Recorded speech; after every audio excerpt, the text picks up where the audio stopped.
เอามันบ่เห็นสบายดีทุกคนเหมือนกับว่าขอกับสาวลาวเนาะทุกคนเบิ่งหน้าผากซองตะเวนเสเบิ่งตะเวนยามแดงเนาะทุกคนตะเวน1ตะเวน2ตะเวน3ตะเวน3อันนี้เนาะสภาพเบิ่งบรรยากาศแถวรอบบ้านเนาะรอบบ้านในกรุงเทพเด้อทุกคนเช่นเบิ่งเสเบิ่งกงหมกพริกโอ้นี่เนาะกงพริกแรกเขาปลูกแล้วบ่แม่นเขาปลูก อันนี้เนาะทุกคนเบิ่งผักหอมในหนองเนี่ยปูนผักหอมมาจากตลาดเนาะทุกคนก็ได้อยากถ่ายทุกคนเบิ่งเย็นมาทุกคน งามบ่ทุกคนเดี๋ยวสิมาถามเบิ่งเนาะตอนมันสิเป็นหมากเนาะถามมันสิเป็นเนาะสิถ่ายทุกคนเบิ่งอีกทีหนึงตอนนี้เฮาก็ถ้าทุกคนมาเบิ่งตอนปลูกซื่อๆเนาะว่าสิซื้อซะแล้วว่าปลูกไปติดแต่ยังบ่ทันได้อยู่เนาะทุกคนนี่ล่ะเนาะก็คือให้เบิ่งบรรยากาศตะเวนเนาะเอาแล้วตะเวน3หน่วย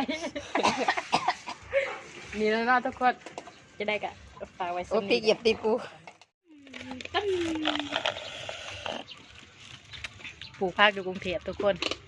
นี่คือปลูกพักเนาะนี่เป็นหมกพริกเนาะทุกคนอันนี้ค่ะนั่นพักขอเอามาตะบานที่ว่าเห็ดไก่หยอกกินมือนั่นเนาะก็ได้แบบ มันเดือนน้อยหนึ่งก็ได้เอามาปลูกเบื้องนี้เนาะสีส้มเบื้องให้มันไกลๆพอหอมป่นเนาะทุกคนเจ๊อีวอดด้วยใส่นี่มันจะก้มหมกพริกเนาะ เลยแต่มึงออกจากบ้านหน้ามึงมีมูปี ก้มหมกพริก ใส่ตะไคร้กับเขา ข้าวหอมบัวเนาะทุกคนนี่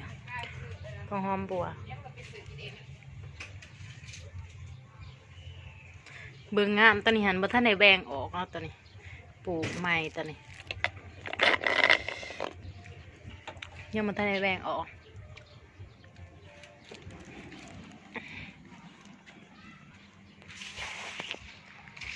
เนาะทุกคน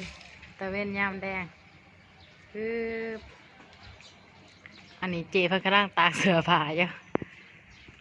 แต่ก่อนน่ะปลูกหมักทั่วเนาะก็ได้เห็ดแบบนี้เนาะวันนี้หมักทั่วหันปลูกแล้วมันบ่ขึ้นมันนี่มันบ่เป็นหมากก็ได้ถอนออกก็ได้ว่าเป็นมาปลูกบักพริกเนาะเพราะว่ามีดินซ้ำนี่แล้วเนาะทุกคนนอกจากนี้ก็มีซ้ำนี่อันนี้เป็นข้างบ้านเอื้อยเฮาเองเนาะก่อนโอ้เพิ่งตะปีกยางอันนี้บรรยากาศหน้าบ้านกุ๊กคูนแล้วก็มีโก๊กหมักยุ่มเนาะทุกคนแล้วก็มีโก๊กหมักม่วงมีโก๊กหมักมี่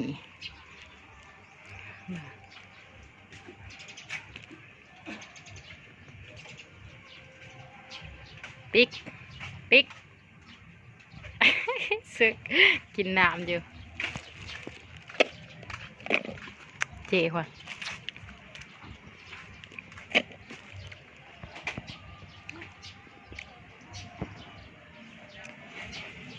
บรรยากาศรอบๆบ้านเนาะนี่ก็ตากเกษตรบ้านเป็นคือกันเบิดเนาะทุกคนเนี่ยคอยก็ไม่อยู่ข้างบ้านเนี่ยเนาะเบิ่งตะเวน